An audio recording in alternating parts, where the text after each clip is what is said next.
over ages, starting with times of Ivan the Terrible and until current times, so presidency of Vladimir Putin, aggressive policies, ending with the war on Ukraine and hopefully with defeat of current Russian order, also after defeating Russia in this war. I state it simply, and I know that not all of members of international experts agree with me, but I put this quite openly. Without much ado, because our time is limited, I would like to start the first panel that I have the pleasure and privilege of moderating. And our first speaker is Professor Brian Williams, well-known American scholar, the tenure professor at University of Massachusetts, Dartmouth, lecturer of the University of London, and what is most, from my point, also contributor to very prestigious and diverse media outlets, both within the US and overseas. But what is most important, I would like to tell about his two books. They are very relevant for today's discussions.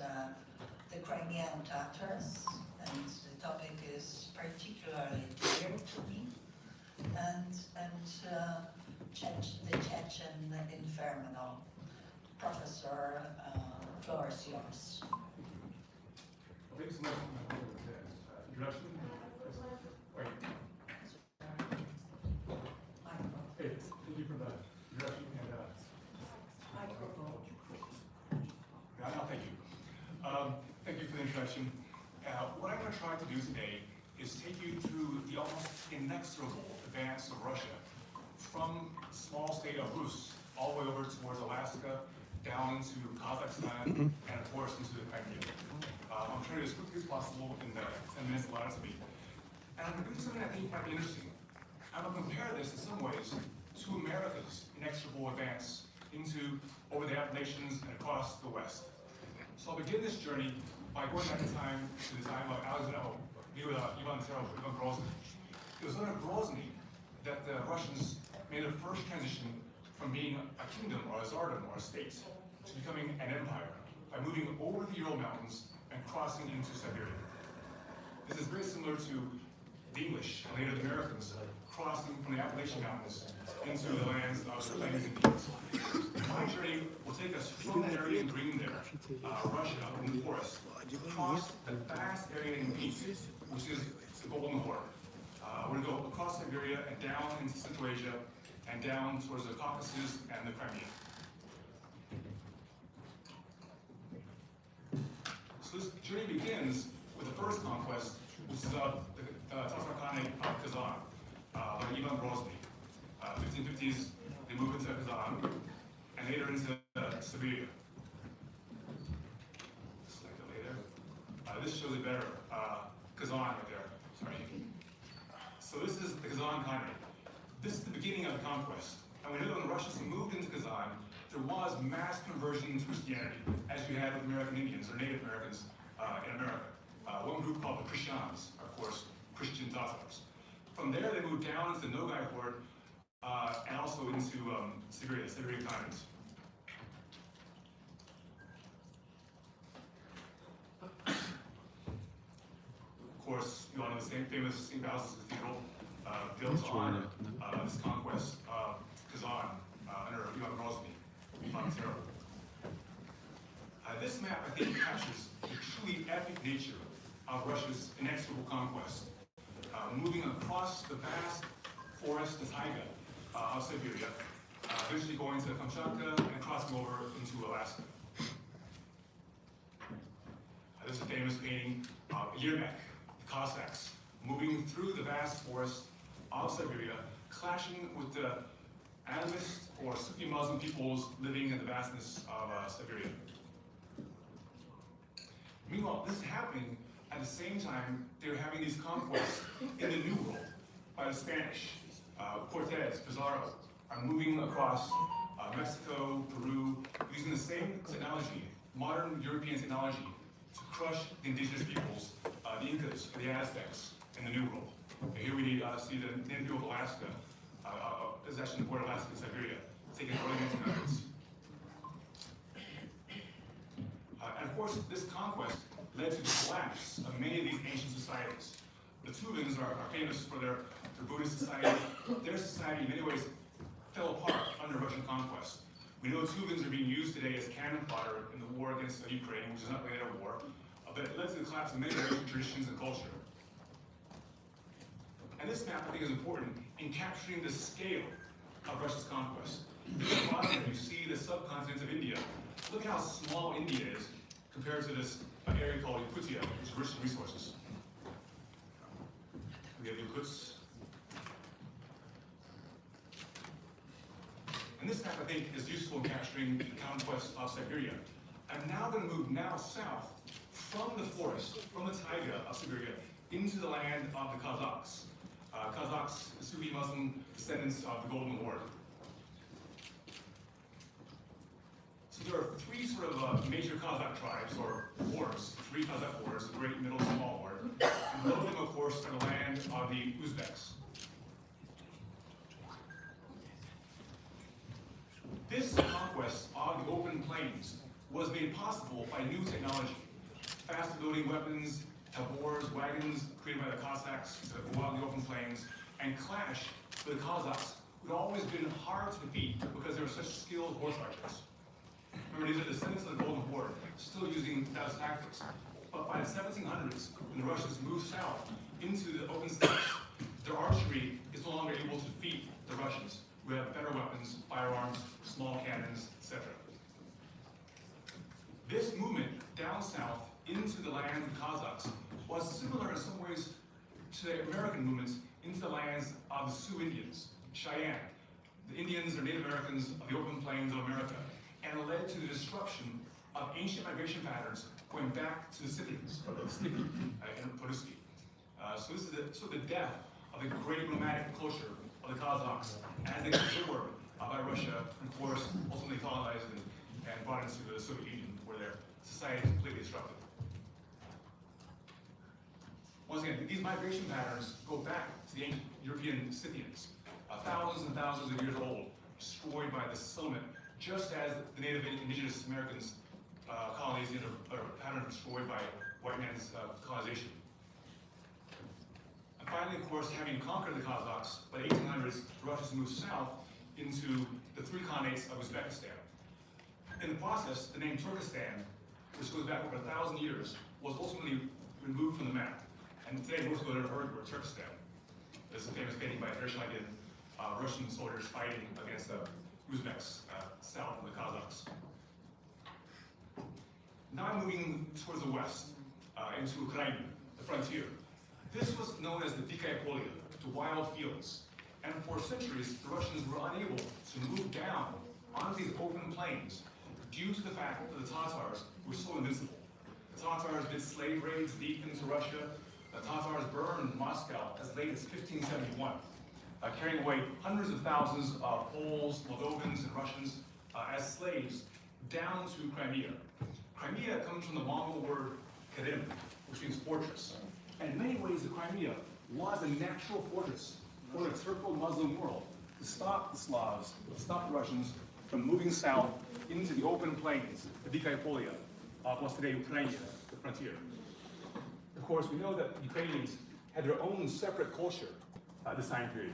There's a major effort on the part of the Putin administration to deny Ukraine's identity, to say, oh, they're just little Russians.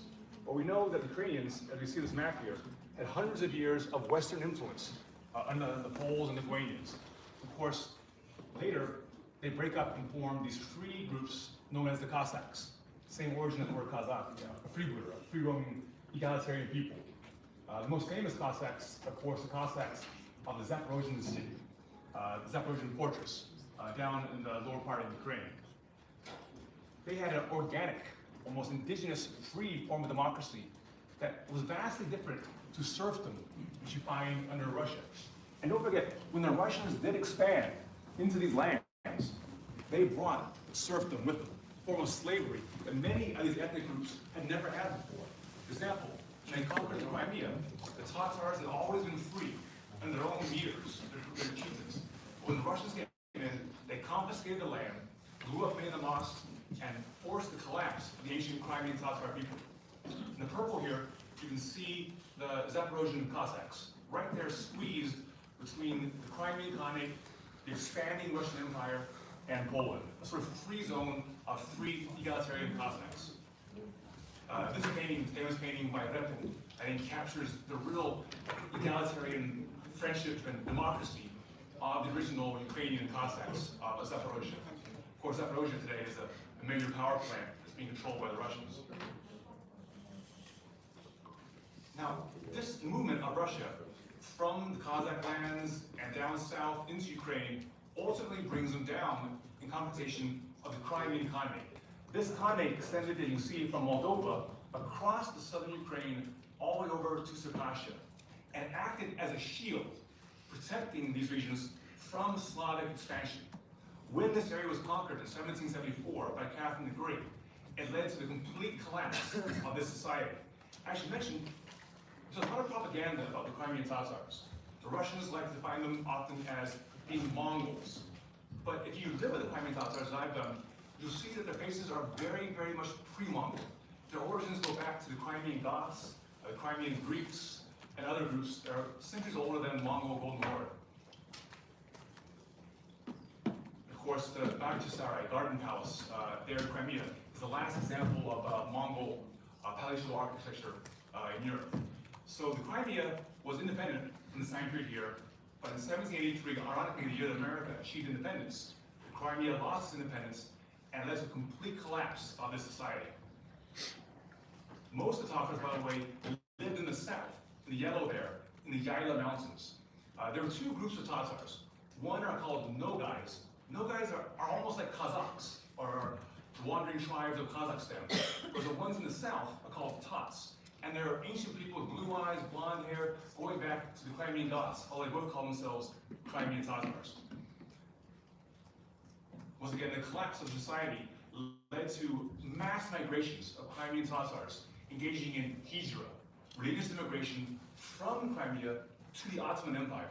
They called the Ottoman Empire Ak Toprak, white soil.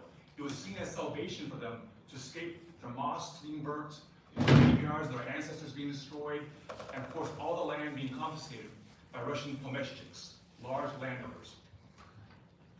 Here's the pictures I took while living in the Crimea. This is the Crimean Tatars' palace there at Bakhchisarai. And what you see, not all sort of Mongol physiognomy. Many of them have this pre-Mongol look to their faces.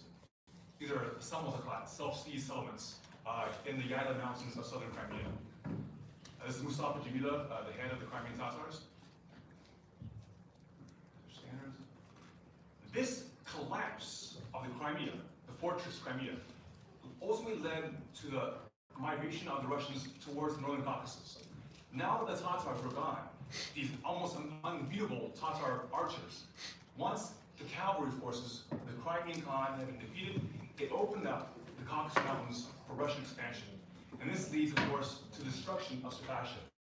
If you look on this map, you will see 4 great nations in the Caucasus at this time period.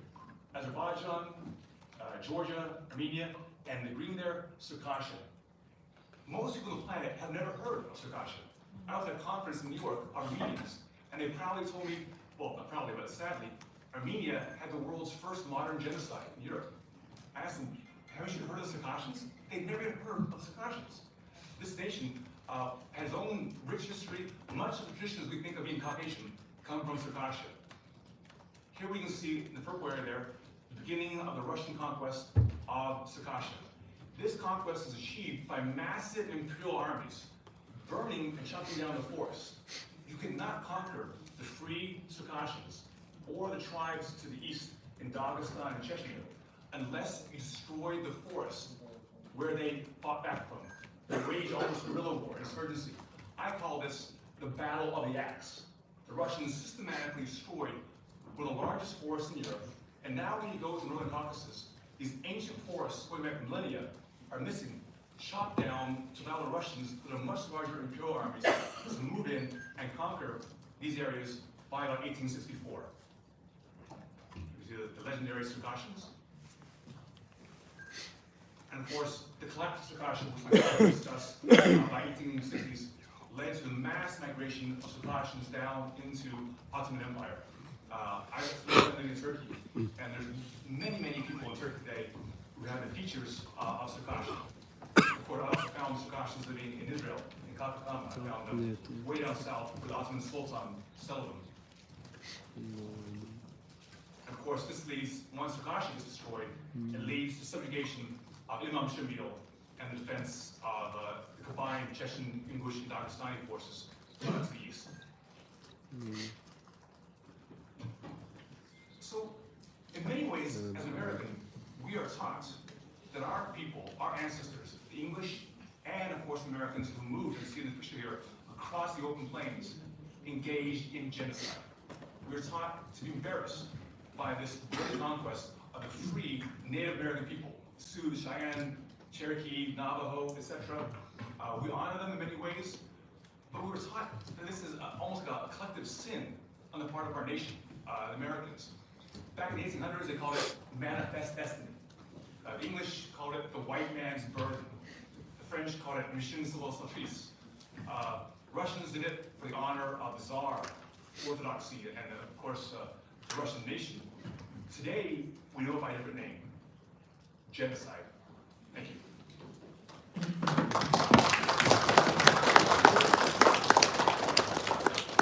Professor Williams, thank you very much indeed for this broad overview. You mentioned so frequently the fate of Circassians nation, and actually we are proud to host for the second time here in the Parliament a brave representative of this nation, Fatima Tlis, who used to be activist,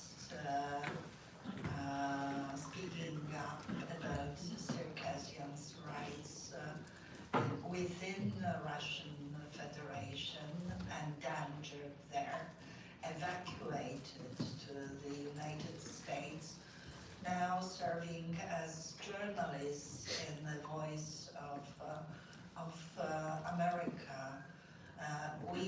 We had already a conference dedicated uniquely to genocide of Circassians. Genocide is in the title of our conference, so it is inevitable to speak about modern age genocide first happening to Circassians on the territory of Russia by Russians. Fatima, floor is yours. Thank you. And thank you again for inviting me here, and thank you for giving this floor and this tribune to my people, whom I represent proudly today. As you heard from Professor Williams and from Honorable Anna Fatiga, my nation, Circassia, doesn't exist anymore. As a result of similar aggression that began 200 years ago, Circassia was eliminated, its territories annexed, its people exterminated and deported. We are approaching the 9-year anniversary of Russia's colonial aggression in Ukraine. Similar, what we see in Ukraine was experienced by my nation, my people. There there are at least 6 times more Circassians living abroad than there are Circassians remaining in their occupied by motherland, occupied by Russia. I was born and raised in the Circassian mountains, and when I grew up, I visited as a journalist Circassian diasporas in many countries. They are doctors, scholars, entrepreneurs. They are politicians, generals, builders, bakers. They are assets to their new homes, to their new countries. And like in their new countries, the new countries are different from each other. The Circassians living in those countries are different too. But they have things in common. For instance, they are all longing for Circassia, for the home Russia has taken from them. In the Circassian language, the word for nation is translated as a foundation. Again, nation in Circassian is a foundation. Today, Circassians of the world live deprived of their foundation. With every passing day, there are less Circassians speaking their mother tongue. There are less Circassians who identify themselves as Circassians, and less Circassians who have connection with their foundation, their shab. We often hear the phrase, the 19th century genocide of Circassians by Russia, as if Russia's destruction of the Circassian nation was a one-time event that had a beginning and the ending. That is a wrong concept. The Circassians are at the brink of extinction. Re-establishing their nationhood, rebuilding their foundation is a matter of survival. That is a continuation of a genocide. The Circassians today are deeply infiltrated and corroded by the Russian intelligences. They are divided and confused. But most importantly, they are losing hope for ever going home to their beautiful mountains. I'd like to address my people at the end of my speech today. Imagine freedom. You are doing so many great things for the countries that you call your own right now. Imagine doing those great things for your own countries, for your foundation, for your nation, for your homeland. And believe in that. It is possible. Thank you.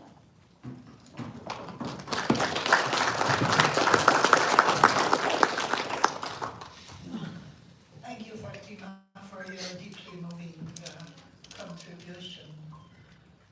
Well, what we learned during the previous conference, and also Fatima's and colleagues from Georgia contribution to that conference, was the activity of Georgia in support of Circassians at a time when we just referred to literature, to 19th century literature, while speaking about Circassians or thought about history. Georgia's assessment was very clear, very political, and very visionary, and I would like to pay tribute to personal prisoner of Putin nowadays, Mikhail Saakashvili, who used to initiate this. Our next speaker actually does not need introduction. There is a hero among us. Simply, there are many of them, but he's a very special and particular person. Also not for the first time here in the European Parliament. The Prime Minister of pre-independent Chechen Republic of Ichkeria, Akhmed Zakaev. Akhmed, the floor is yours.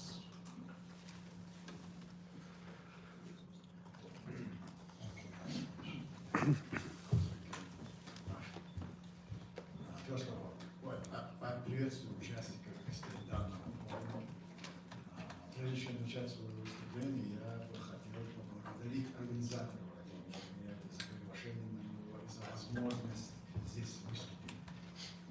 Затем я хочу особо поблагодарить депутата Европарламента Анну Фатыгу и в ее лице польское правительство и народ Польши за то, что за последние 28 лет они неустанно отслеживают ситуацию в Чечне и оказывают нам братскую помощь в этот трудный период нашей истории.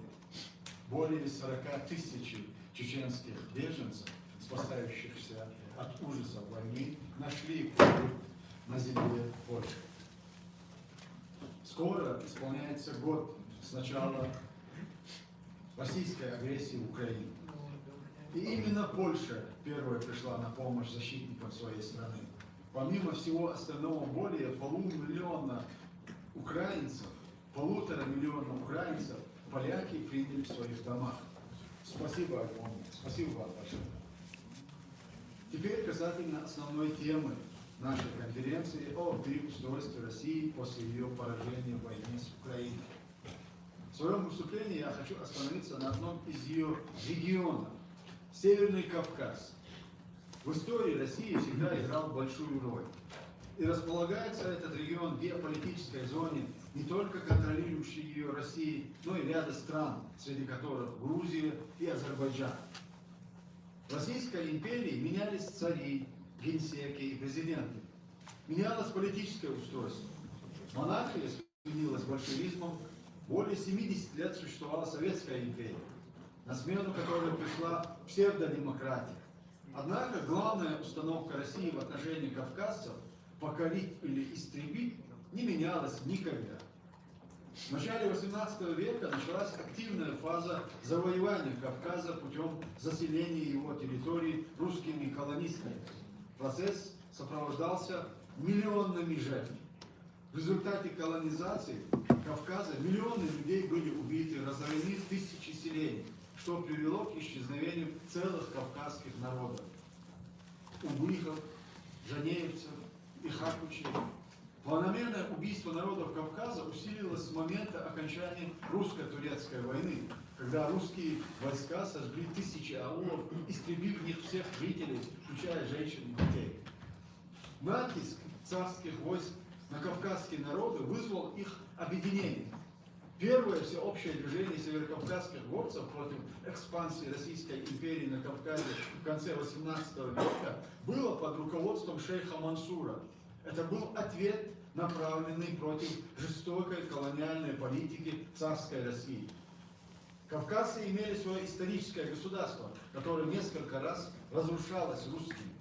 В XIX веке имам Шамиль создал Кавказский имамат, который несколько десятилетий вел эффективную войну против России.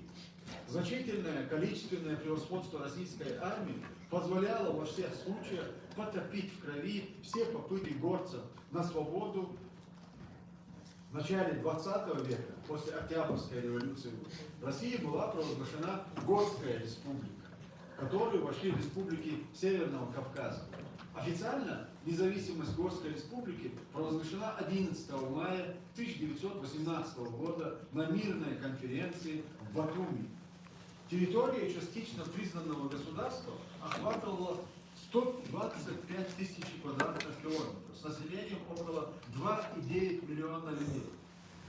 Министерство иностранных дел Горской республики, ограниченное дипломатическим непризнанием со стороны победителей в Первой мировой войне, в частности Франции и Великобритании, в этих сложных условиях Горская республика подписала договоры о признании с Османской империей, Германией, Австро-Венгрией и Болгарией. В связи с тем, что все эти страны потерпели поражение в Первой мировой войне и не играли сколь значимую роль в мировой политике, в тот период Горская республика испытывала проблемы в укреплении своей государственности. В свете продолжающейся сегодня агрессии России в Украину глубоко символичен союз Украинской Народной Республики и Горской Республики. В 1919 году был подготовлен договор между директорией Украинской Народной Республики и союзным парламентом Горской Республики. Я не буду зачитывать содержание всего договора, но мои помощники уже, я думаю, раздали или раздадут вам всем в письменном виде проект этого договора. Как мы знаем из истории, Украинская Народная Республика и Горская Республика потерпели поражение от большевиков. Царская колониальная политика сменилась диктатурой пролетариата и уничтожила все, даже самые малые ростки свободы и демократии. Несмотря на активное участие народов Кавказа в установлении Советов после своего укрепления, советская власть принялась за народы Северного Кавказа.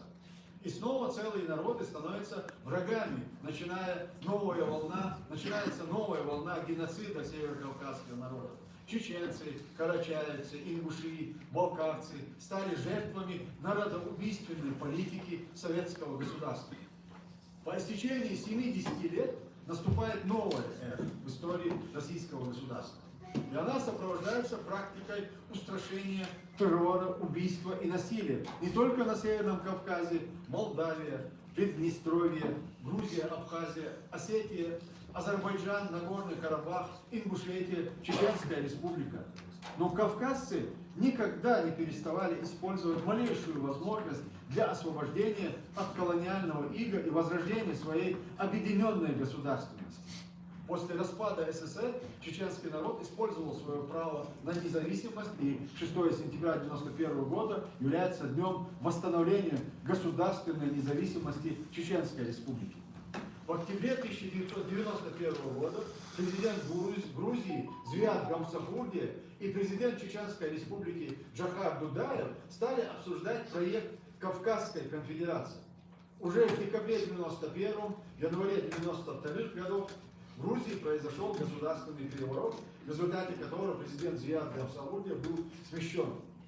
А к власти пришел Эдуард Шеварднадзе, которого поддержала Россия. А в Чеченской Республике Кремль стал формировать вооруженную оппозицию, которая должна была свергнуть всенародно избранную власть и установить пророссийский оккупационный режим. Эти попытки были безуспешны вплоть до конца 1994 года. В декабре 1994 года Россия начала широкомасштабную войну.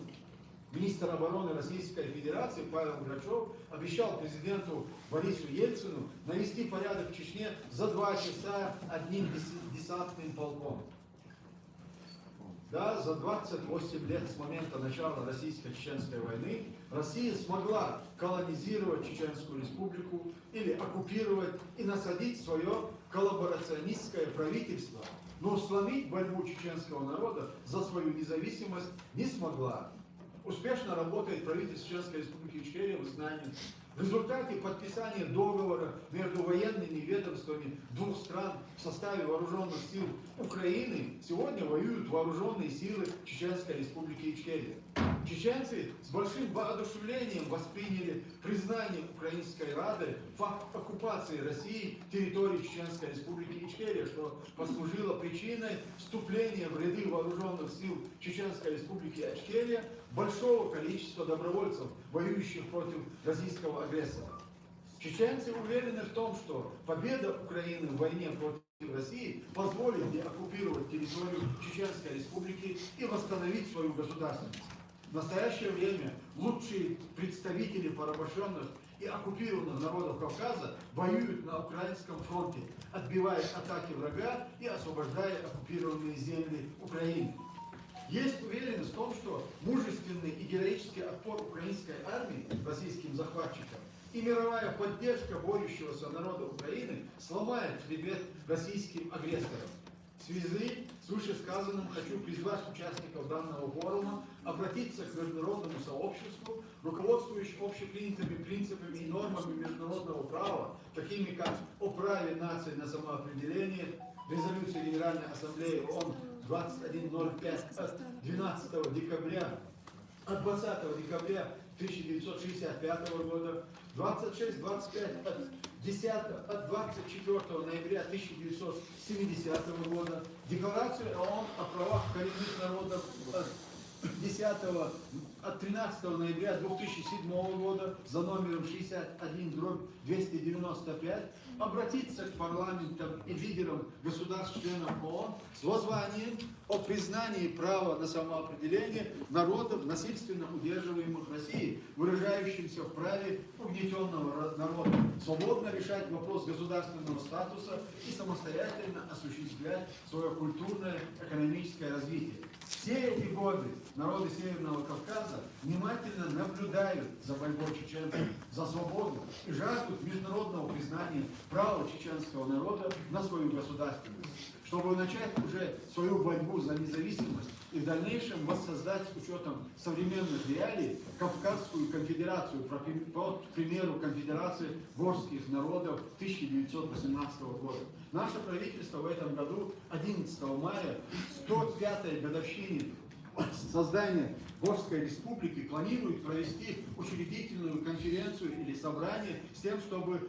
реанимировать и восстановить это государственное образование на фоне тех событий, которые сегодня происходят в мире, и исключительно исходя из того, что чем и к чему сегодня готовит форум общественное сознание, общественное мнение и мирового сообщества, и российского сообщества о демонтаже, о необходимости переустройства российского государства, о реформации России, какое-то другое государственное образование. В свете этих событий считаю, что исключительно важным будет вернуться к проекту Горской республики, которая в свое время была признана десятками стран международного сообщества. И я уверен в том, что именно этот проект найдет поддержку и в Вашингтоне, и в Европейском Союзе. Сегодня вылетел министр иностранных дел Чеченской республики Ичкерия в Вашингтон именно с этим проектом. И я только что говорил с Анной Фатыго, я представлю вот этот проект нового государственного образования и для Европейского Союза, и в частности нашему другу Анне Фатыге. Спасибо за внимание. Я очень благодарен вам за возможность высказать свое мнение здесь, на этом форуме. Спасибо огромное.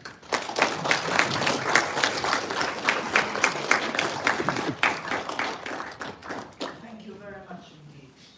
Thank you for this extremely important contribution to this conference. Now something for Damosua. Allow me with great pleasure to present the representative of Poland, the outstanding Polish scholar, historian, specializing in the history of diplomacy and totalitarian regimes, Egyptologist as well, Professor Marek Korbat.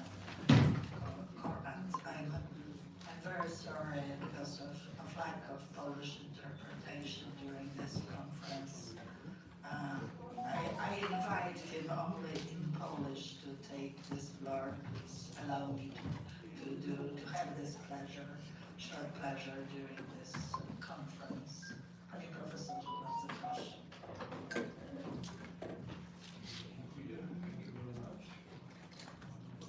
would like to limit myself to some general remarks concerning the problem of Russian tradition of imperialism and Soviet imperialism in the 20th century.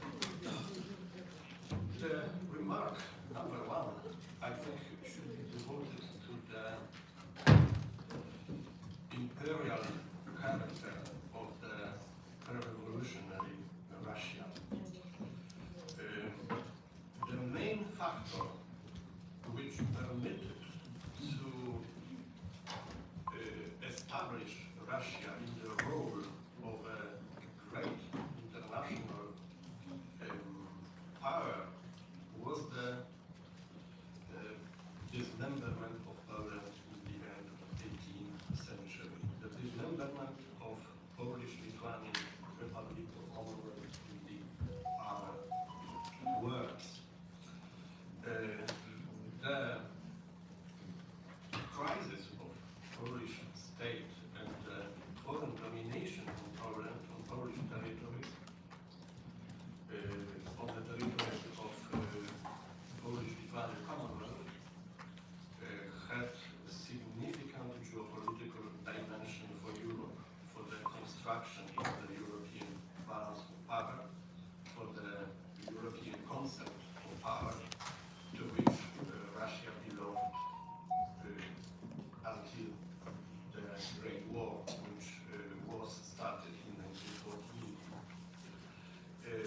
partitions of Poland permitted Russia to enter to the center of Europe.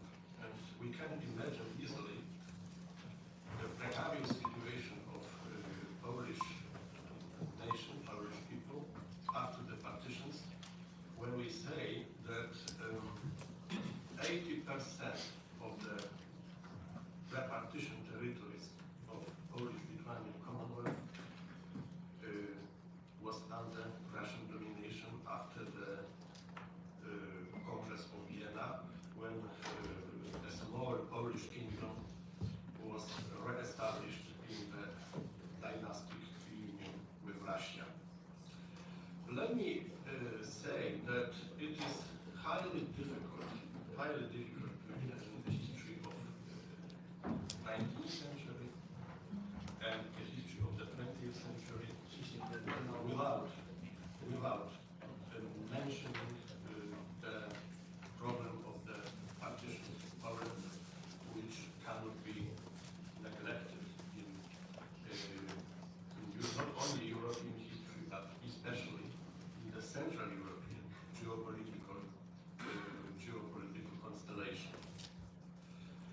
The dual consequences of the partitions of Poland are present in contemporary geopolitical situation, because Russia was the benefactor of this situation, of the partitions of Poland, and it became the great power after the collapse of Poland and Russia entered to the center of Europe. Remark number two, in 19th century, we can say that Russian imperialism codified some ideas of the external expansion. I mean, especially the idea of the dismemberment of Turkey, Crimean War, and the Eastern Crisis of 1876-78, which was ended by a compromise adopted on the Congress of Berlin. And in the second, especially in the second half of the 19th century, we can not neglect, it is impossible to neglect the second idea of Russian external expansion. I mean the idea of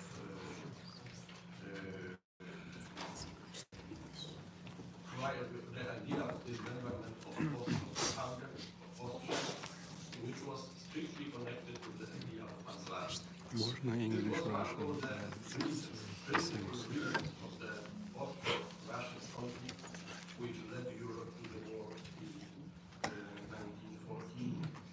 Russian Tsarist foreign policy, of course, was a peaceful policy, so to say, because Russia participated in the European concept, but post-Vienna Russia policy was a policy of plunder of Europe, especially under Nicholas I.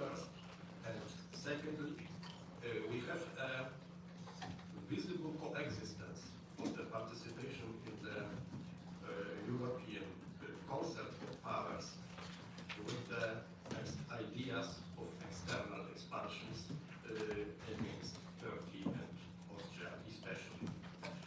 The reflection number three, in my short opinion, we must devote some time to the collapse of the Russian Empire in 1917 and to the political disorder in Eastern Europe after the collapse of the Russian monarchy and two revolutions in 1917.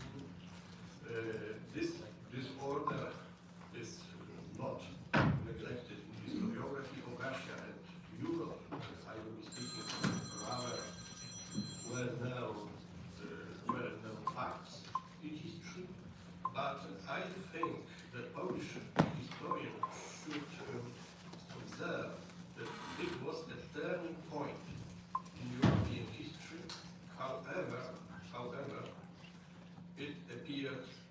finally impossible to reconstruct new, the imperialized Eastern Europe without Russian Empire. This idea belongs to the main conceptions of Marshal Piłsudski that we know, and he should be mentioned as the architect of the Polish-Ukrainian alliance. We can generally, in some words, say that Piłsudski had two ideas: the idea of federalism with Lithuania and Belarus, and to re-establish Ukrainian state. And Piłsudski's idea of Ukraine was the idea of Ukraine in the role of ally of Poland, the ally of Poland, strategic ally against Russia, of course. The alliance of April 1920 appeared finally unsuccessful, as we know, and Piłsudski's program was given up after the victorious war against Soviet Russia. But this victorious war was ended by the peace of compromise. We can say that peace of compromise, which was adopted in Riga in March 1921.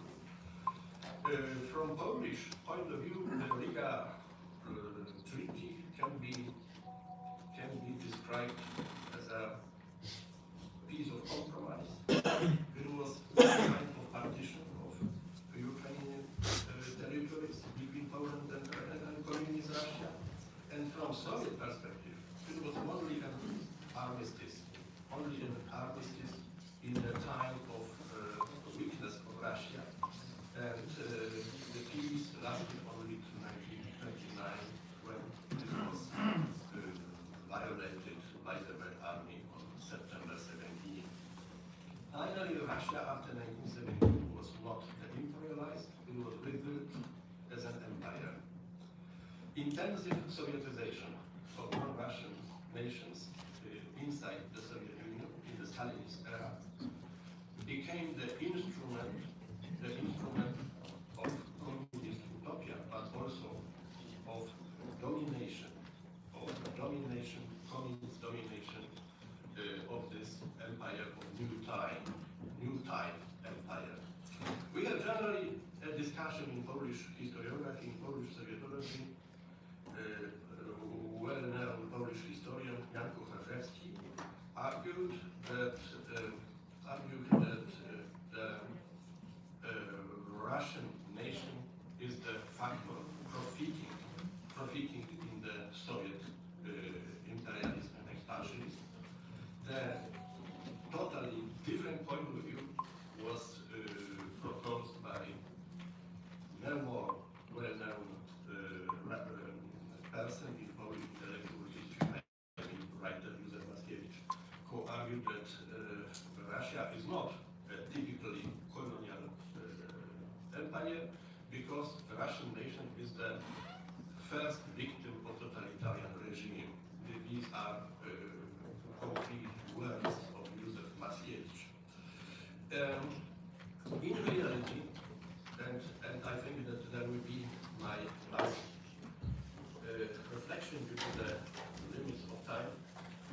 In reality, Soviet policy under Stalin in 1930s, in the last decade before the outbreak of the Second World War, was not a peaceful policy. It is true that Soviet diplomacy promoted the idea of collective security,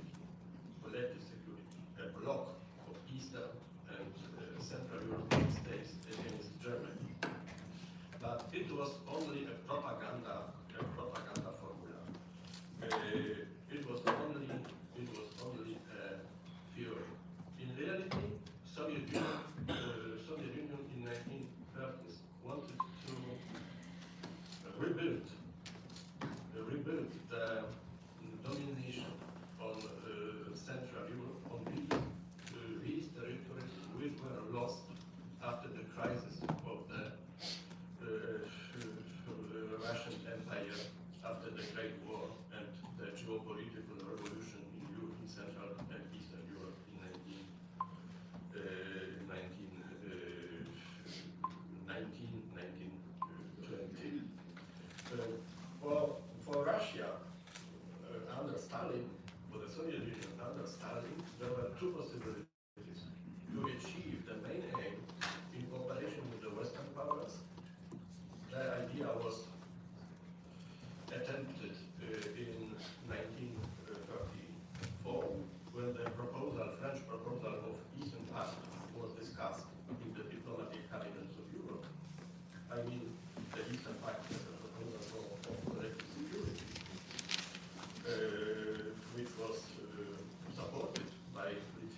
and Comista Litvinov and Soviet diplomacy.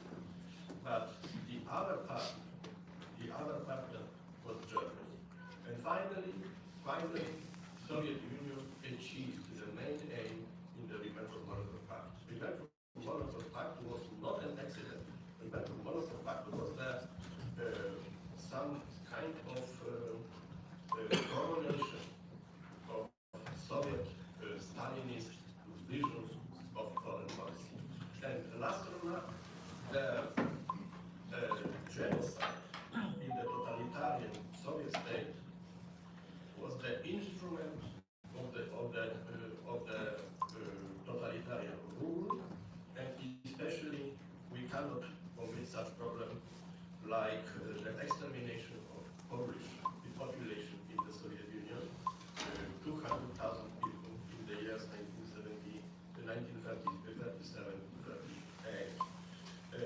Of course, Polish society, Polish people in the Soviet Union were not a unique victim of this cruel dictatorship, but I think it is the obligation of Polish historians not to neglect this factor when we have in the topic of our conference the idea of genocide, which is strictly associated with the totalitarian rule in the Soviet Union. The Soviet Union was the first totalitarian regime, not Italian fascism and not German Nazism, but Russia really was the inventor of totalitarian regime. Thank you very much for these brief remarks.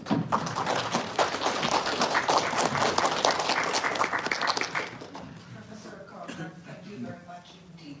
Now time has come for the Russian angle of this. We welcome to the podium the outstanding Russian speaker, Professor Władysław Nozieltsev, head of Moscow-based Center for Research of Post-Industrial Societies, but frequently a lecturer elsewhere in the United States,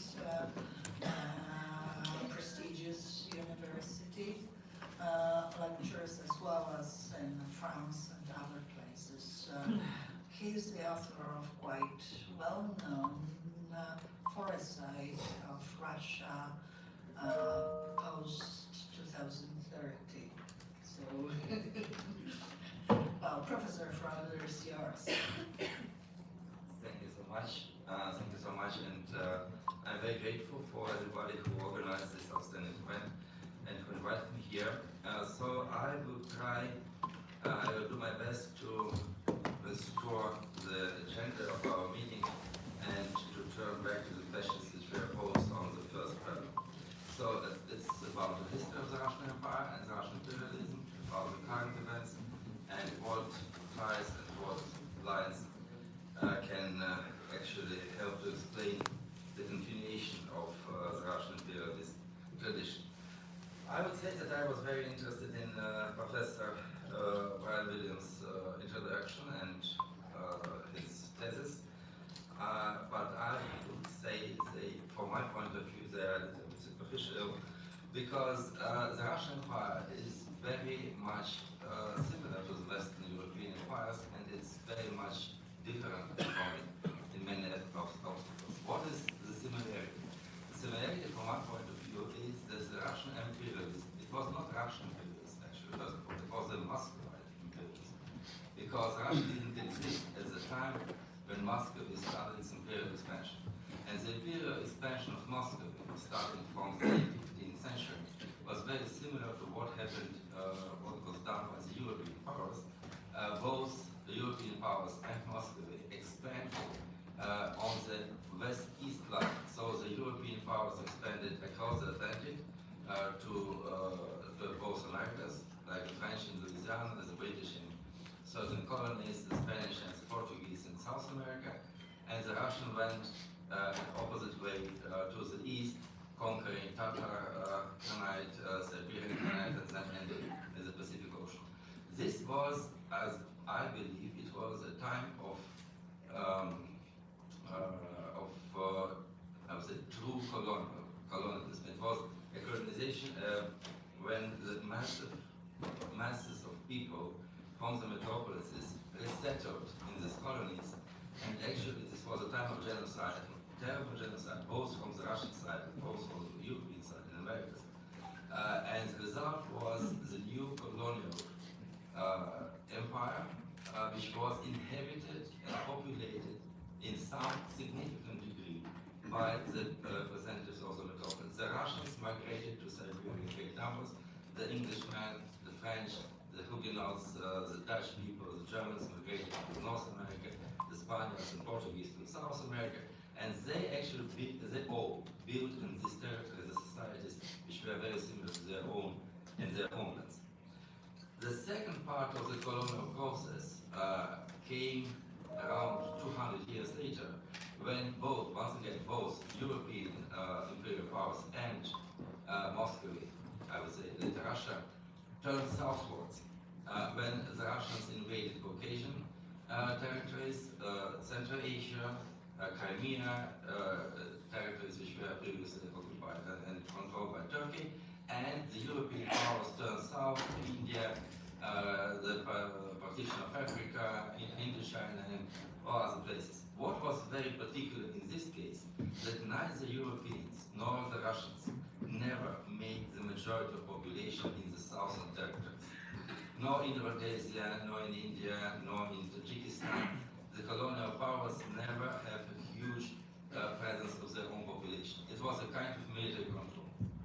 And now the second part, what differs the Russian Empire from the European empires? The Russian Empire expanded gradually, while the European empires expanded from time to time.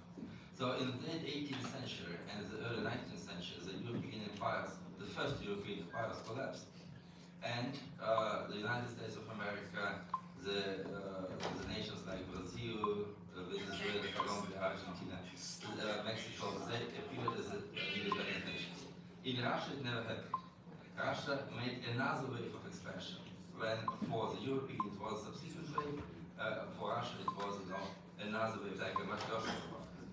So another very big difference is that all the European imperial expansion appeared only after the corresponding European countries became nation states. Spain started its expansion into Americas in the early 15th century after the reunification of Spain in 1492. French expansion, overseas expansion, was also following from the creation of French unitary state under the Louis XIII. Then the same with England. The same Portuguese were the first consolidated states in Europe since 1382. Never Prussia or Piedmont had a colonial experience, because they never, as they became nation states of Italy and Germany, they started this expansion. The Empire of Moscow was very different, because Moscow was never a nation state. And the empire it created, which was actually occasionally named Russia, called Russia, since the middle of the 17th century, was also never a nation state. It was an empire in itself. So therefore, the European nations, they were later reduced to their original territory, and this was of course a very painful process. But the Europeans, they recreated their identity because they have it before. And Russia has a very different situation in this case, because when the Russian Empire collapsed in 1991, it was a real tragedy for the people, because there are two major points in Russian history. First of all, Russia as Russia appeared when it actually annexed or appropriated, I would not take a much sense of the word, the eastern Ukraine in 1654. Since this time, the titles of the Moscow rulers became the Tsars of Russia, from the Great Count of Moscow and the Tsars of Rus. And so forth. Therefore, for Russia, part of Ukraine and Belarus and all these territories, they seem to be an integral part of what was called Russia in ancient times. And therefore, it plays a for the Russians. And it's not only Putin who's responsible for the war in Ukraine, I would say, but the Russian people are very much supportive of it. It's a very sad story to say, but I would tell you that it's not only a Kremlin project. In many cases, it's a project of the Russian people who understand its history in this way. And another point is that because Russia never experienced contraction, for example, like England after it was lost to the United States, the certain colonies, since Russia never experienced contraction, every kind of loss of the territory is perceived as a national tragedy problem for the Russians. So this makes Russia a very unique, aggressive, and actually hostile empire, which presents and will present for a long time to go a huge existential threat to the European group. The last point I would make here, because it's not much time, I would say that the Russian mir idea is, I think, very misleading. Why? Because the Soviet communists, when they tried to re-establish the Russian Empire in a territorial sense in 1917 or afterwards, they actually abandoned the very mention of Russia. It was the Soviet Union. It was not a Russian Union. It was Soviet Union. They seized the idea of Russiousness for getting back all these republics inside the umbrella of the Soviet Union. Now, the problem is that, and it was like a kind of international idea which can cover all the world and whatsoever. Now, they try to expand in the name of Russian law, which is, I would say, very contradictory idea. Because if Russia created or declared itself in 1991 a Republic of Moscow, it would be a very different situation, because Moscow is not hostile to Ukraine, it's not hostile to Belarus, it's not hostile to Moldova, because Moscow would be a kind of territorial state which can actually reform itself inside of it. When you say Russia, you immediately think about all the Russians who are dispersed all over the post-Soviet region, and this makes you potentially aggressive, what we have seen since 1992. It was not Putin who started the war in Ukraine, it was Yeltsin who started the war in Chechnya, it was Yeltsin who actually started the war in Moldova, and also in Georgia and Abkhazia. So I would say that the Russian state, if it is called Russian state, produces the idea of Russian law, and this continues into a kind of aggressive policy. If it is reduced to Moscow, if it can somehow live with this new identity, trying to establish more equal relationship with the peoples and nations inside this Muscovite territory, it would be another story. The very last remark is that, yes, I believe that Ukraine will prevail in this war with the help of the collective West, and the Russian forces will be expelled from all the occupied territories. But what I do not believe, actually, is that this will lead to the collapse and breakup of Russia. Because, the French colonial empire, the English colonial empire, the Spanish colonial empire, all they collapsed, but not Spain, not United Kingdom, not France. It's not about, the Spain lost Philippines and many other territories, but it hadn't lost Catalonia so far. So therefore, I'm not so sure that there are a lot of prerequisites for the Russian state to collapse and to be split over. But anyway, we are now in fight with very specific empire, and we should very carefully analyze what the kind of empire we are facing.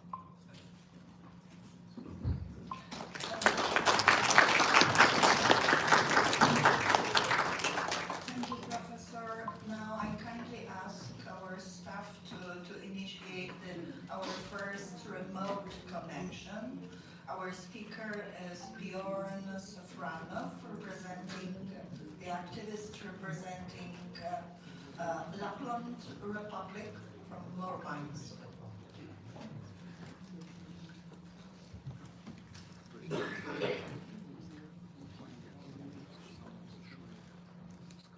The opportunity to attend this conference. This is very important for the region and me in particular.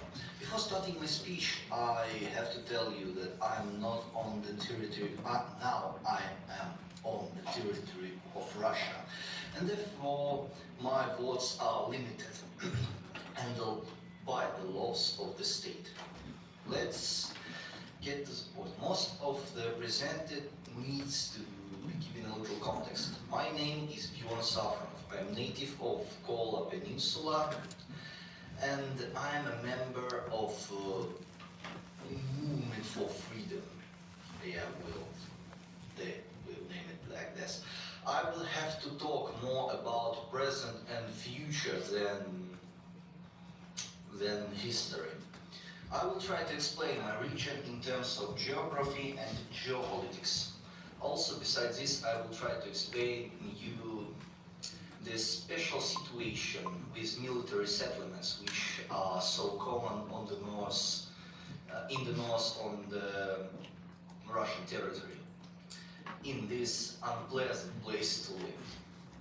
Despite the fact that my region has a huge history and amazing past from apparently controlled territory with one of the oldest autonomous people of Europe to a de facto outpost and military colony with a predominantly non-indigenous people, I will not touch on it. You don't need to listen a huge history of a region that currently has less than a million people. A lot has already been said about Russian colonialism, as well as genocide and popular displacement. The Kola Peninsula is interesting to others. Is better to start with why you even want to hear about a place like Kola Peninsula. This place is the main naval base of Russian Northern Fleet. It's built on duty and port activities and fishing. This is a very strange place. It's not like Central Russia. These people are so different from them, from Moscow, Petersburg people, because in case of nature, in case of duty and autochthonous people traditions, like Sami people or Pomo people. For example, people from Kola Peninsula try to eat reindeers more often than in Central Russia. But this is one main question about this region is why I am talking about right now. Because in the Russia-Ukrainian war, or specific military operation like it's called here, we can see the very interesting social institution of imperial legitimacy. Imperial legitimacy is what now creates loyalty to the Putin regime from military power. It's important to understand that now the military is not fighting for the country, they are fighting for themselves and for the right monarch. This is very strange thing, since the oath of the president is given only by the troops of National Guard, and all other troops gave it to the Constitution of Russian Federation. But since in Russia Constitution is a piece of paper with the sake of with nothing is hidden, no sacred meaning, no legal force, absolutely nothing. This is why if the president is demolished and has no hair, then the troops will fight only for themselves. And a funny situation following from this. I'm going to have to give honest but unpleasant information from now.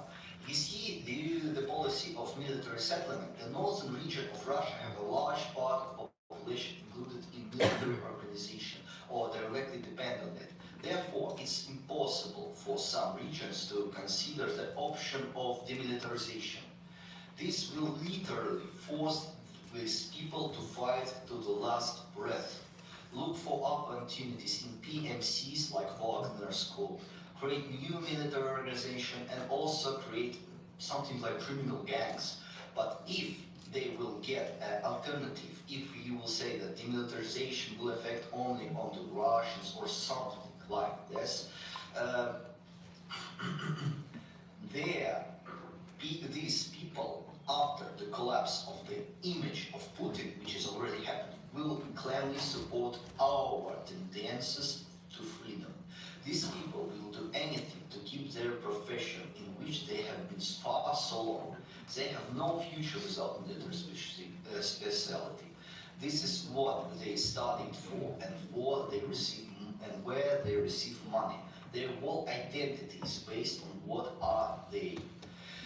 Therefore, this action is extremely important for them. But after receiving freedom, they can serve the whole community. Their craft can be directed to a good deed. They are good sailors. I'm studying in the Murmansk Marine College. I understand this. This is very important part of the Kola Peninsula region. This is extremely important for them. They will, of course, they will understand. Now they are understanding that the main problem of our region is unfortunately rulers from Moscow, because the government just try to stall all their efficiency and relocate all our resources to Moscow. It's not like regular Siberian resources like oil or coal. It's more important, it's people population.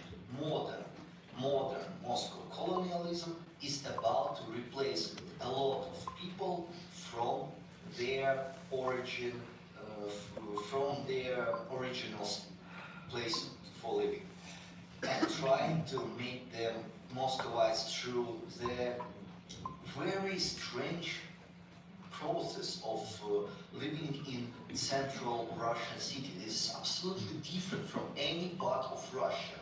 It's more like huge, extremely huge city-state with all Russian territory under colonial government. Because not a lot of you know, but in Russia we cannot elect our government. We cannot elect anyone. And only one true election is usually in Moscow. That's why I should say the modern Russian colonialism is the big threat for all people from the Russia. You know a lot of migrants in Moscow, like from Caucasian region, from northern parts. All they are trying to do their best for getting better lives, but in the time they will corrupt under this strange empire. Sorry. I would also like to say about the problem of the extinction of autonomous people. I'm Karel, who lived in the Sami village. I know a lot about the basic of the extinction of entire ethnic groups, how it goes. To perceive ethnic groups, it is necessary to preserve the traditional way of life. We have example of other countries, Scandinavia, where the Sami population is only growing and it's already reaching at least some serious number, like in Lapland, under Finnish or Sweden or Norwegian control. We see there's 20, 30, 40,000 of people, but in Russia we see a decline, extinction of the Sami. Sami art is marginalized. It's like the Stone Age war. Interesting. There is just no respect for any other culture than the modern Muscovite culture. It's not even Russian culture. It's just modernistic simulacre of culture that they try to give to all people, all ethnics in Russia. This is some monstrous kind of nationalism. It's not like about original Russian or Slavic people. It's only about this simulacre that Moscow creates. Thank you for letting me say that. That was very important for me, for telling you that things. Especially thank you for Mr. William. He saved a lot of times for everyone here to explaining how actually Russian colonialism worked. Thank you very much indeed, Mr. Safran. There is huge applause, so it was important for all of us. Thank you.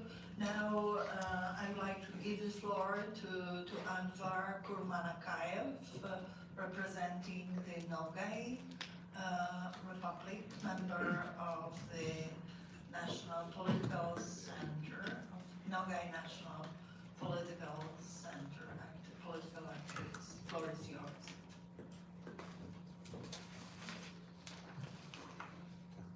Отключается. Вот это.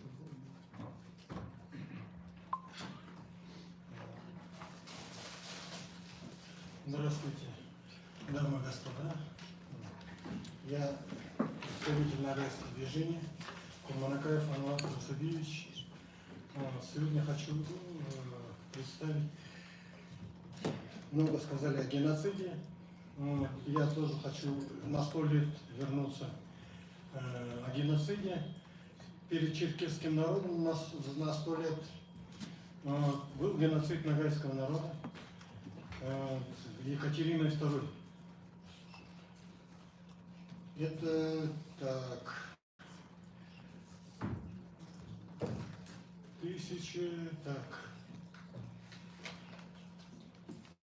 1783 год. 1 октября. Геноцид ногайского народа. Было 1 200 000 населения малой ногайской орды, которую сегодня знают как Крымское ханство. И от степей Кавказа и до степей Буджака и Крыма было уничтожено самое мало 500 000 населения ногайского народа. Ну, это скрывается так, да? И выселено все остальное население. Остались маленькие куски на наших бывших территориях, вот, маленькими. И вот в любой территории мы остались малыми народами, да? Вот. Ничего не решающими вообще, если так разобраться. Нас взяли еще, мало того, что нас мало, сегодня 100 000, еще разделили на мелкие куски и отдали в разные территории, чтобы вообще нас не слышно было вообще. Вот. Это вот первое, вот, что мы потеряли, это Астраханское ханство, это была столица Ногайской Орды. Вот. На сегодняшний день она 500 лет уже оккупирована. Сегодня 200 000 ногайского населения коренного там живет. И мы хотим вот именно на основе этих народа этого коренного, создать Ногайскую республику Астрахань. Наконец вот освободиться от этого и, как говорится, гнета и нищеты. На территории, например, Астраханской области добывается и нефть, и газ в огромных количествах. Местному населению ничего не дают. Вообще, абсолютно. Все вывозится в Москву. Местное население перебивается, я не знаю. Они ездят, везде ищут работу и так далее. Это уже сегодняшний геноцид. Плюс еще наш народ на 100 000. В первом этом, как вот взяли, послали на войну против Украины. 5000 сразу. Молодежи забрали. 5000 молодежи, это на 100 000 населения, это опять же геноцид. Вот. Поэтому я хочу вот, прекратить вот этот геноцид сколько можно. Пора уже с этой империей, наверное, разобраться, да, поделить ее, отдать коренным народам свои земли, чтобы они каждый сам управлял своей судьбой, был свободен. Только свободные нации что-то могут создавать. А такие вот империи, они ничего еще не создали. Даже возьмем Пушкина, Лермонтова, они все переписали коренных народов, все эти, почитайте поэмы, все эпосы, все переписано на русский язык, выдано как русская поэзия и так далее. они ничего не создали. Поэтому это народ такой, как в рабстве живет, она не может создать. Только свободные народы могут создать. Если вы хотите, чтобы наш мир создавался как бы в лучшем виде, чтобы он прогрессировал, чтобы у нас был, как говорится, рост экономики, улучшение всего, как бы, мирового, всех народов, да, жизни и так далее, то надо освободить народы, дать им возможность развиваться. Только так мы сможем построить мирное существование, да, в мире вообще, и как, примерно так. Вот сегодня я хотел бы обратиться ко всему миру, чтобы признали ногайский геноцид 1783 года, 1 октября. Мы каждый год справляем вот этот геноцид, поминаем своих погибших. Там столько было убито, если вы даже это все зафиксировано в истории, все можете почитать в открытом доступе. Я просто, я не знаю, если я сейчас начну зачитывать, это вообще ужас, что творили русские солдаты на нашей территории. Они брали, даже вот они смеются, да, над этим, брали детей, маленьких, новорожденных детей за ногу, об стену головой ударяли, да, и смеялись над этим, как они, как спелый арбуз лопается у ребенка голова, да. Это вообще ужас, что творили.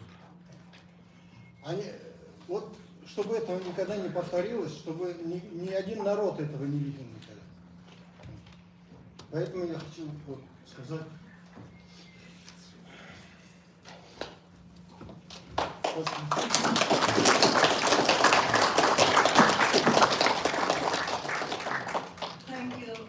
Thank you very much indeed. Thank you for this contribution. Next, two speakers. Unfortunately, we have very limited time, so I kindly ask you to introduce yourself at the beginning of your presentation and try to be very brief, my kind request. Mr. Stanisław Susłow first.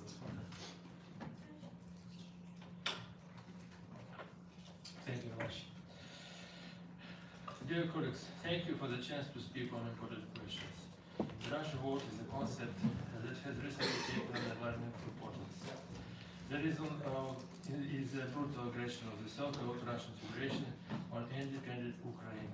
The Russian vote today has a similar ideology to fascism, of one national superiority over others.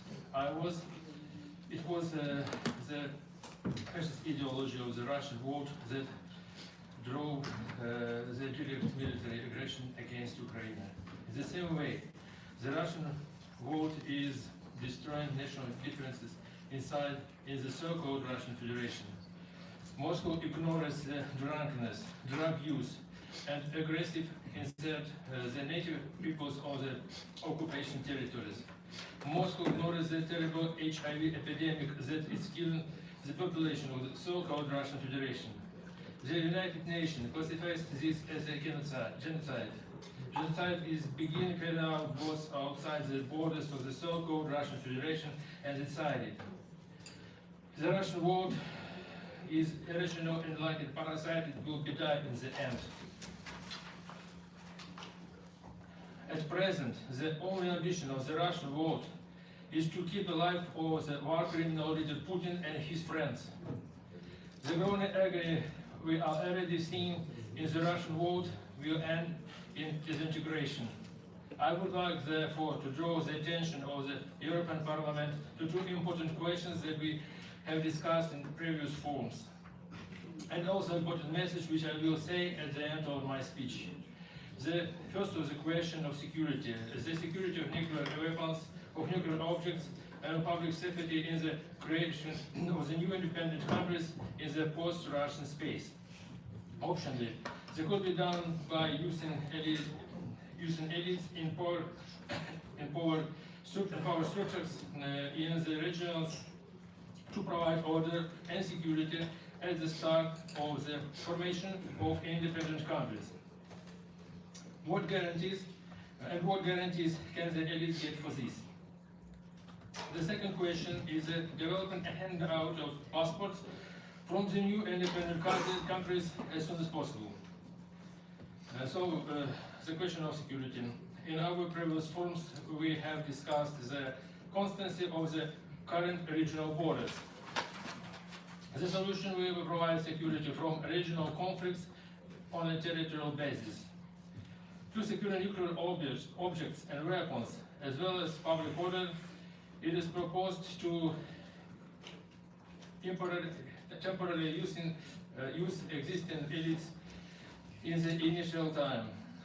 A few words about the elites in the so-called Russian Federation. All the elites in the regions are installed from Moscow. But that doesn't mean that they are ideologically committed to the Russian vote. The rhetoric of their speeches is not an idea but a job for money. Mind you, I'm talking about the elites in the regions, where they see the freely of the extensions. They will look out options to keep their money and secure it for themselves. They will gladly sell out their bosses if they understand that they can keep their money and their lives. One thing to offer now is to inform the elites that they have the only chance to keep their money and get an amnesty from the tribunal. But to do so, they want to provide control of the military and police in the regions, and they want to provide security for nuclear objects and weapons, as well as public order. And they want to agree that they will not be able to take part in the future government elections and structures. They must start preparing for the democratic elections in the region and start cooperation with the temporary international control.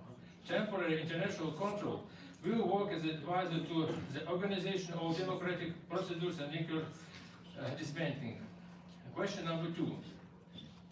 There is already a worldwide practice to using passports of some countries to citizens of other countries, dual citizenship and more.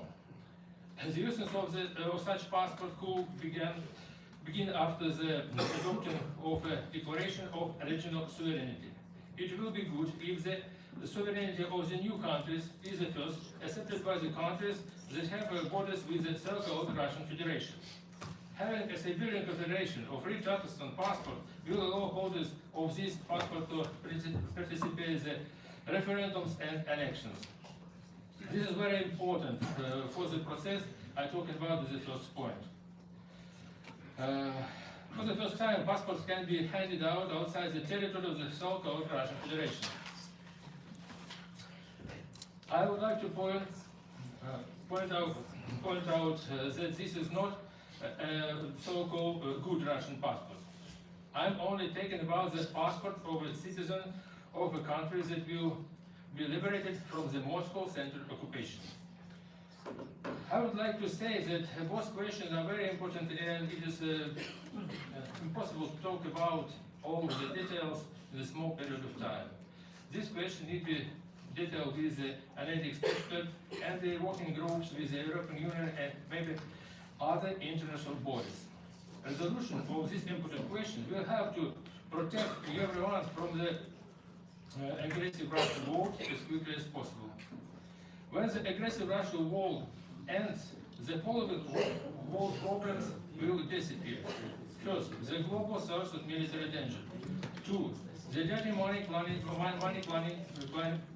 center. 3, a major center of global corruption.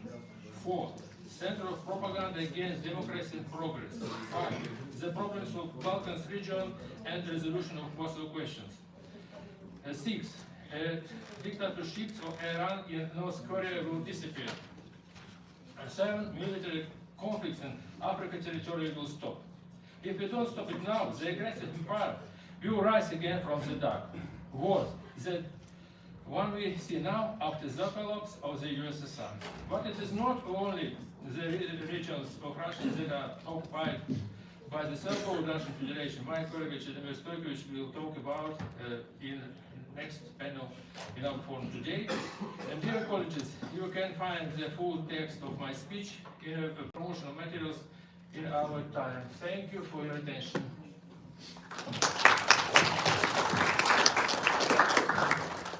Thank you very much indeed. Apologies for short time of contribution. The last speaker of this panel is Tarasov. Please introduce yourself at the very beginning of the presentation.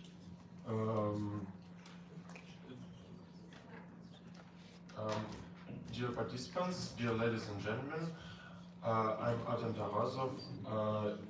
I am legal researcher and humanitarian worker with refugees, and I'm glad to welcome supporters of independence of different lands and nations. I'm glad to see free people here, and I'm also glad to see representatives of European states, politicians and public figures. I want to welcome you and thank you for being here and for communicating with us. I represent the supporters of the independence of the Pskov land. For us, the subject of our event, and in particular the first panel, is very, very relevant. Major historical events are taking place before our very eyes. The Russian Empire is waging another war of aggression, and the victorious country and its allies will decide what they want Russian territory to be. And now I want to address European politicians. Many people tell you that you should be afraid of the so-called collapse of Russia. They tell you that it is possible, and even if it is possible, it must be prevented. Those who say that are wishing you and your country's harm. They want a monster living near your eastern border that they will put to sleep for a while, but that sleep will not last forever. This monster used to extend as far as East Germany. Now almost all of the Eastern European states are free. Had that made it worse? Had there been a collapse? So why should it happen now, where the new post-Russian states join the European family? The problem is that the Russian system, the imperial ideology, persists for all of Russia's internal transformations. Changing the flag over the Kremlin will not fundamentally change the essence of Russian statehood. So the catastrophic position of the Pskov, my land, as part of Russia did not change with the change of tsars and regimes. Because the empire does not care about the invaded territories. It is just a senseless conquest.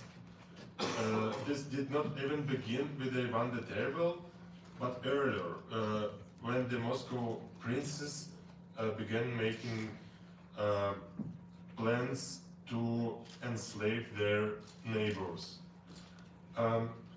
No one talks about it, but at the time our land, I mean the Pskov Republic, had borders and army laws, and it was a separate state. It was a completely different system from Moscow.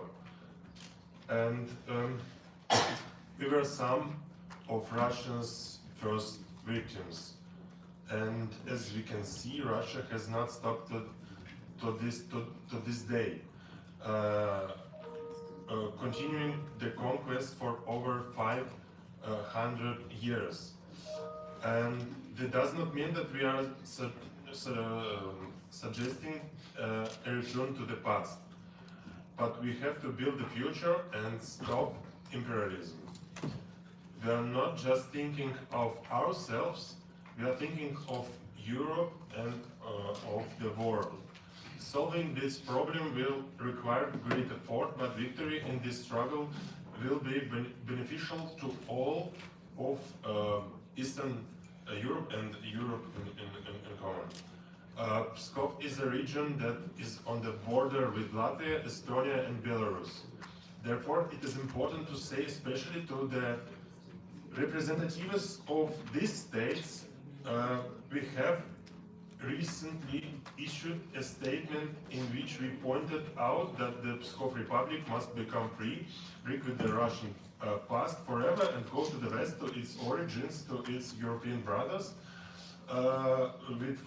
with whom it was separated, having been kidnapped from the European family and given into the Moscow captivity.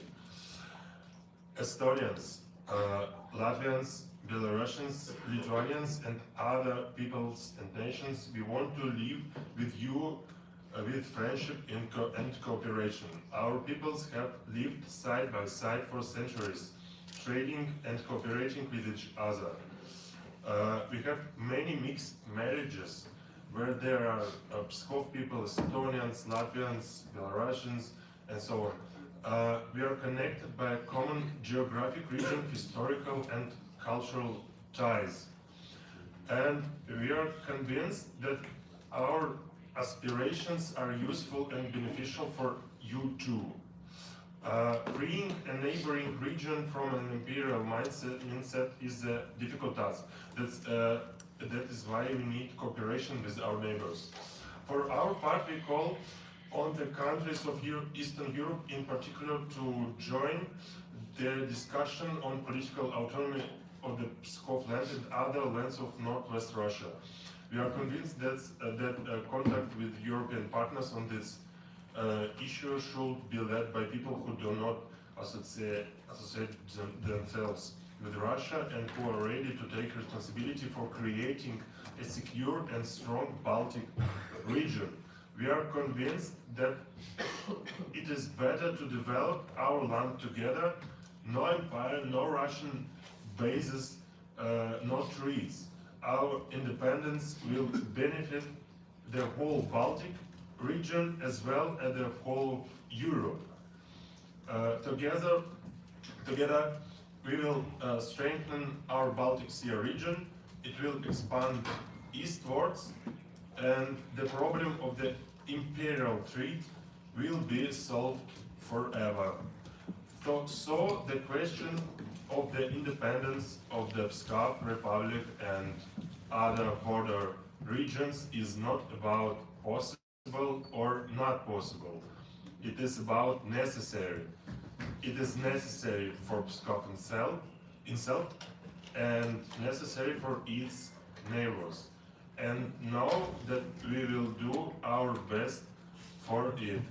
Thank you for your attention.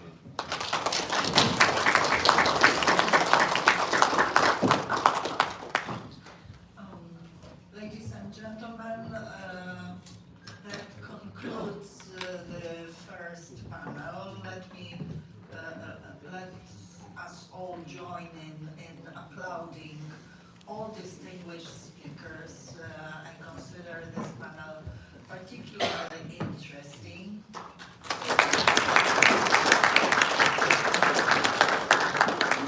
Thank you very much indeed. We have to quickly rearrange the podium, so please stay. It will take just a couple of minutes. My colleague Kosma Zlotowski takes moderating of this panel, and I invite next panelists.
Можно у вас спросить?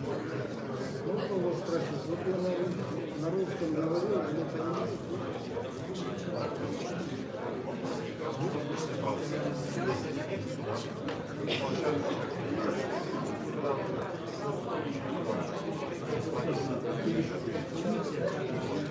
Я беспокоюсь, конечно,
Девушка.